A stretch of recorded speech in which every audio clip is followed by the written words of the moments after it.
நம் தேவனாகிய இயேசு கிறிஸ்துவினால் உங்களுக்கு கிருபையும் சமாதானமும் சந்தோஷமும் உண்டாவதாக. இன்றைக்கு பயப்படாதேங்கிற ஜீவ வார்த்தையை குறித்து நாம பார்க்கவிருக்கிற வேத பகுதி அப்போஸ்தலர் 27வது அதிகாரம் வசனம் 24. Acts chapter 27 verse 24. பவுலே, பயப்படாதே, நீ ராயனுக்கு முன்பாக நிற்க வேண்டும். இதோ உன்னுடனே கூட யாத்திரை பண்ணுகிற யாவரையும் தேவன் உனக்கு தயவு பண்ணினார் என்றான். இந்த வசனத்துல தேவனுடைய தூதன் தாமே பவுல பயப்படாதேன்னு சொல்றாரு. இதை நாம தெளிவா புரிஞ்சுக்கிறதுக்கு இந்த வசனத்துடைய பின்னணியை சுருக்கமா பார்க்கலாம். ஊழியத்தின் நிமித்தம் சிறைப்பிடிக்கப்பட்ட பவுலடியார ராயனுக்கு முன்பாக நிறுத்துவதற்கு இத்தாலியா பட்டணத்துக்கு போகிற கப்பல்ல ஏற்றி அனுப்புறாங்க. அப்படியாக அவங்க நெடுநாள் பிரயாணம் பண்ணி கொண்டிருக்கிறாங்க. அந்த பிரயாணத்துல காத்து அவங்கள தடுத்தபடியே இருந்ததுனால அவங்க மெதுவா பிரயாணம் பண்ணி அவங்களுக்கு சமீபமா இருந்த கிரேத்தா தீவின் ஒதுக்குல ஓடினாங்க. அப்படியா வெகு காலம் அவங்க அங்க இருந்த போது பவுல் அவங்க கிட்ட சொல்றாரு, இந்த யாத்திரையினால சரக்குக்கும் கப்பலுக்கும் மாத்திரம் இல்ல, நம்முடைய ஜீவனுக்கும் வருத்தமும் சேதமும் உண்டாயிருக்கும் என்று காண்கிறேன்னு சொல்லி அவங்கள எச்சரிக்கிறாரு. ஆனாலும் அங்கிருந்த நூற்றுக்கு அதிபதி பவுலுடைய வார்த்தையை பார்க்கிலும் மாலுமிகளுடைய வார்த்தைகளை அதிகமா நம்புறாரு. அப்படி நம்பி அவங்களுடைய பிரயாணத்தை தொடங்கும் போது ஒரு கடுங்காற்றினால அலைக்கழிக்கப்பட்டு அவங்க போற கப்பல் ஒரு தீவுக்கு அடித்து செல்லப்படுது.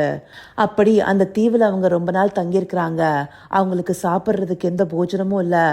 அந்தபடியான சூழ்நிலையில அவங்களுக்கு என்ன ஆகுமோன்னு சொல்லி அநேகர் வருத்தப்படுறாங்க. அந்த சமயத்துல பவுலடியார் அவங்கள பார்த்து திடமனதா இருக்க சொல்லி தைரியம் சொல்றாரு. கப்பல் சேதமே அல்லாம உங்கள ஒருவருக்கும் பிராண சேதம் வராது. ஏன்னா என்னை ஆட்கொண்டவரும் நான் சேவிக்கிறவருமான தேவனுடைய தூதனானவன் இந்த ராத்திரியில் என்னிடத்துல வந்து இந்த வார்த்தைகளை சொன்னார்னு சொல்லிட்டு நாம பார்த்த பிரதான வசனத்தை சொல்றாரு. அந்தபடியாக தேவனுடைய தூதன் தாமே பவுல பயப்பட வேணான்னு சொல்லி, நீ ராயனுக்கு முன்பாக நிற்கணும். இதோ உன்னோட கூட யாத்திரை பண்ற எல்லாரையும் தேவன் உனக்காக தயவு பண்ணார்னு சொல்றாரு. அப்படியாக தூதன் அறிவித்த வார்த்தைய பவுலடியார் அவங்களுக்கு அறிவிக்கிறாரு. இந்தபடியான கப்பல் பிரயாணத்துல நெடுங்காலமா பிரயாணம் பண்ணி அதுல காற்றுனால அலைக்கழிக்கப்பட்டு ஒரு கடுங்காற்றுனால ஒரு தீவின் ஒதுக்குப்புறத்துல போய் சேர்ந்து போஜனம் இல்லாம இருந்தா அது எத்தனை பயத்தை விளைவிக்கும். அப்படியான சமயத்திலையும் தேவன் தாமே தம்முடைய தூதன் மூலமாக திடப்படுத்துகிற வார்த்தைகளை அனுப்புறாரு. அதுலயும் நாம பார்த்த பிரதான வசனமானது ஒரு விஷயத்தை தெளிவா வெளிப்படுத்துது. ஒரு குறித்த தேவ சித்தமானது நிறைவேறும் அளவுக்கும் தேவன் தாமே தன்னுடைய ஊழியக்காரரை பாதுகாத்து அவங்க நிமித்தமாக அவங்களோட கூட இருக்கிறவங்களையும் பாதுகாக்கிறாரு. அந்தபடியான பாதுகாப்பு தரப்படுவதையே இங்க தூதனானவன் பவுலடியாருக்கு வெளிப்படுத்தியிருக்கிறாரு.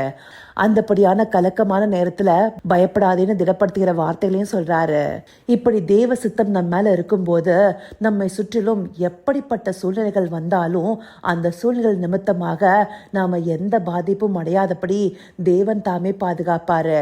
நம்மள மாத்திரம் இல்ல, நம்மை சார்ந்தவர்களையும் நம்மை சுற்றி இருக்கிறவர்களையும் தேவன் தாமே பாதுகாக்க வல்லவரா இருக்கிறாரு. அதை இந்த பகுதி தெளிவா விளக்குது இல்லையா? அந்தபடி தேவ திட்டம் ஒருத்தர் பேர்ல இருந்தா தேவன் தாமே அவங்கள பாதுகாத்து நடத்துவாரு. வேதாகமத்துல காணப்படுகிற அநேக பரிசுத்தவான்கள் இந்தபடியாகவே பாதுகாக்கப்பட்டிருக்காங்க இல்லையா? யோசேப்பை எடுத்துக்கொண்டோமே ஆனால் எத்தனையோ சூழ்நிலைகள் அலைக்கழிக்கப்பட்டும் அவர் பாதுகாக்கப்பட்டிருக்காரு. தானியேல் எடுத்துட்டோம்னா சிங்கங்கபியில போடப்படுறாரு.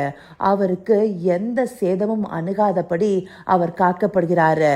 இப்படியாக தேவ திட்டம் இருக்கிற ஒருத்தர் மேல எந்த சேதமும் அணுகாதபடி தேவன் தாமே பாதுகாக்கிறாரு. பாதுகாப்பதோடு மாத்திரம் இல்லாம அவங்களுடைய சூழ்நிலை நிமித்தம் அவங்க பயப்படாம இருக்கும்படி வார்த்தைகளையும் அனுப்புறாரு. அன்றைக்கு பவுலடியாருக்கு தூதன் மூலமா வார்த்தையை வெளிப்படுத்தினாரு.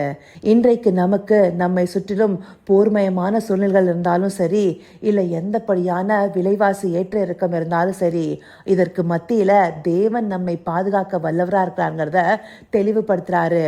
ஏன்னா அவருடைய பிள்ளைகளை கொண்டே அவர் இன்னும் அநேக திட்டங்களை வச்சிருக்கிறாரு. அப்படியான தேவ சித்தம் நிறைவேறுவதற்கு ஏதுவாக தேவன் நம்மை நடத்துவாரு. அதற்கு மத்தியில நமக்கு எந்த சோதனைகளும் போராட்டங்களும் வந்தாலும் அதிலிருந்து நம்மை தேவன் தாமே காத்து விடுவிக்க வல்லவரா இருக்கிறாரு.